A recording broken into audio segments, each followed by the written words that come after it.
की तरफ ध्यान। हेलो दोस्तों, मेरे चैनल में आपका स्वागत है। दोस्तों आज मैं जिस प्लांट के बारे में आपसे बात करूंगी उसका नाम है अश्वगंधा। देखिए दोस्तों, मेरे ये सामने जो आप एक पॉट देख रहे हैं, ये गमला देख रहे हैं, इसमें मैंने अश्वगंधा का ये प्लांट लगाया हुआ है। दोस्तों शायद आप जानते हैं कि अश्व शब्द एक संस्कृत का शब्द है, उसका अर्थ होता है घोड़ा। शायद इसके जो औषधीय गुण हैं उसमें मतलब इसकी जो मेडिसिन बनती हैं उनको खाने से घोड़े जैसी ताकत आती है, तभी इस पौधे का नाम अश्वगंधा पड़ा है। दोस्तों इसको उगाएं कैसे? दोस्तों मैं ये प्लांट नर्सरी से लेके आई थी। नर्सरी में कई बार आसानी से नहीं मिलता और कई बार मिल जाता है, तो आप इसको बीज से भी ग्रो कर सकते हैं और कटिंग कहीं से अगर आपको इसकी कटिंग मिले तो आप कटिंग से ग्रो कर लीजिए। अब जब सर्दियां आएंगी तो सर्दी में इसके ऊपर लाल रंग के चेरी जैसे एक फल होता है ना, वो इसका बन जाता है। उसके अंदर सीड्स होते हैं, उस सीड से भी आप इसको ग्रो कर सकते हैं। उगाना कैसा है दोस्तों? इसके लिए जो मैंने मिट्टी ली है ये एक सामान्य मिट्टी है।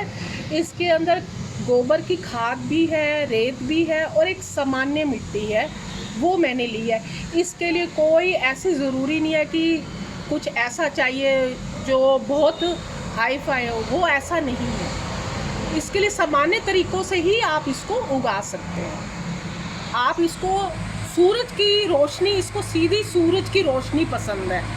ऐसा प्लांट नहीं है कि जिसको सूरज की रोशनी पसंद ना हो। सूखापन में भी ये चल जाता है। ये नहीं है कि अगर आपको इसको धूप मिलेगी तो ये ख़राब हो जाएगा, ऐसा नहीं है। सूरज की धूप की रोशनी में ये आसानी से चल जाएगा। आप इसको मॉइस्ट मिट्टी पसंद है, गीली मिट्टी पसंद है, लेकिन इतनी गीली पसंद नहीं है कि पानी इसके अंदर भरा रहे। जब सूखे तो आप इसको पानी दे दीजिए, ये अच्छे से सर्वाइव कर जाता है। बस इसके अंदर एक जो कीड़ा है वो मिली बग, जो आजकल प्लांट में लग जाता है, तो सफ़ेद से रंग का कीड़ा होता है। तो उसके लिए आप नीम के तेल में 1 ढक्कन नीम का तेल लीजिए और आधी चम्मच सरफ में 1 गिलास पानी में डालकर आप स्प्रे की मदद से इसके ऊपर छिड़काव कर सकते हैं, जिससे ये कीड़ा दूर हो सकता है। अगर ये भी नहीं कर सकते, जब ये देखें आप ये कीड़ा लगा हुआ है, उसको उखाड़ कर किसी मिट्टी के अंदर दबा दें, क्योंकि ये जो कीड़ा होता है ना, एक महामारी की तरह होता है, वो सारे प्लांट्स पे लग जाता है। अब बात करें इसके औषधीय गुण की। दोस्तों इसकी पत्तियां भी फ़ायदेमंद है और इसकी जड़ भी फ़ायदेमंद है। इसकी पत्तियां, जो लोग मोटे होते हैं उनके लिए ये कहा जाता है कि अगर वो अश्वगंधा की जो पत्तियां, ये देखिए मेरे पास अश्वगंधा की पत्तियां हैं, इसको इस तरह से फोल्ड कर कर गोली बनाकर इस तरह से सुबह खाली पेट इसको 23 या 24 दिन तक आपको लगातार लेना है। खाली पेट 1 गिलास पानी अगर हल्का गर्म होगा तो अच्छा रहेगा, वो लेकर इसको सुबह सुबह लेना है। और 23 दिन बाद आप देखेंगे आपके जो शरीर की जो चर्बी है वो गलने लगती है, आपको खुद ही उसका रिज़ल्ट मालूम होगा।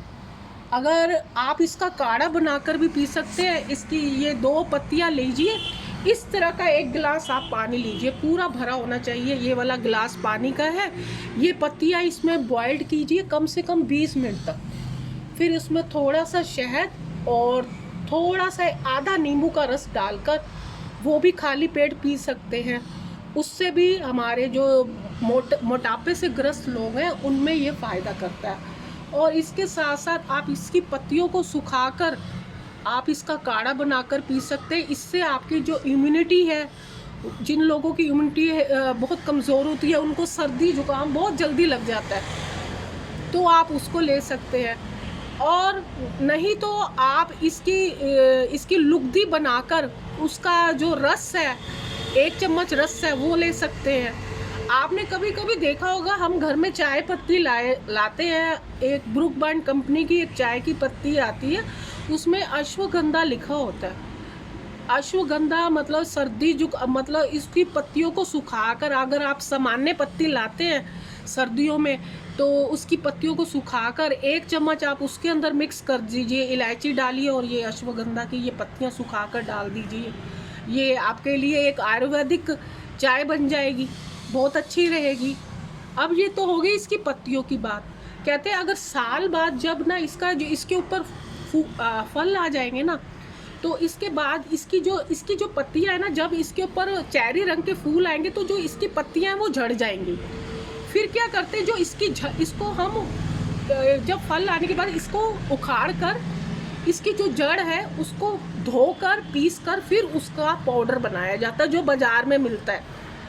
वो और पत्तियां आती है वजन कम करने के काम में, और इसकी जड़ का जो पाउडर है वो काम आता है। जो लोग बहुत कमज़ोर होते हैं, जिनके अंदर शक्ति नहीं होती, बहुत ही दुर्बल लोग होते हैं, और जिन लोगों के मतलब संतान पैदा करने में जिनको औरतों को मुश्किल आती है, तो उनके लिए ये रामबाण है, ये इसका पाउडर। और जो गठिया से ग्रसित लोग हैं उनका आप जो भी दवाइयाँ देखेंगे ना, उसमें अश्वगंधा का पाउडर तो जरूरी डला होता है। अगर आपको देखो, जो प्लांट्स लवर है वो चाहेगा कि उसके जो बगिया होगी उसके गार्डन में हर तरह का प्लांट हो, कड़ी पत्ता हो, नींबू का प्लांट हो, एलोवेरा हो, रोज़मेरी हो, तो आप इसको लगाइए, बहुत अच्छा है। कोई इतना महंगा भी नहीं है, आपको 100 से 80 रुपए के बीच में एक नर्सरी में मिल जाएगा, और ख़ास केयर करने की भी ज़रूरत नहीं है। पत्तियां भी फ़ायदेमंद है, अगर पौधा सूख जाता है तो उसकी जड़ उसका पाउडर बनाइए, वो भी फ़ायदेमंद है। हर्बल प्लांट की श्रृंखला में अगर आप हर्बल प्लांट लगाना चाहते हैं तो इस प्लांट को तो आप ज़रूर लगाइए। आशा है दोस्तों आपको मेरी ये अश्वगंधा प्लांट के संबंध में मेरी ये जानकारी आपको पसंद आई होगी। आप मेरे चैनल को सब्सक्राइब करें, लाइक करें और शेयर करें। Thank you.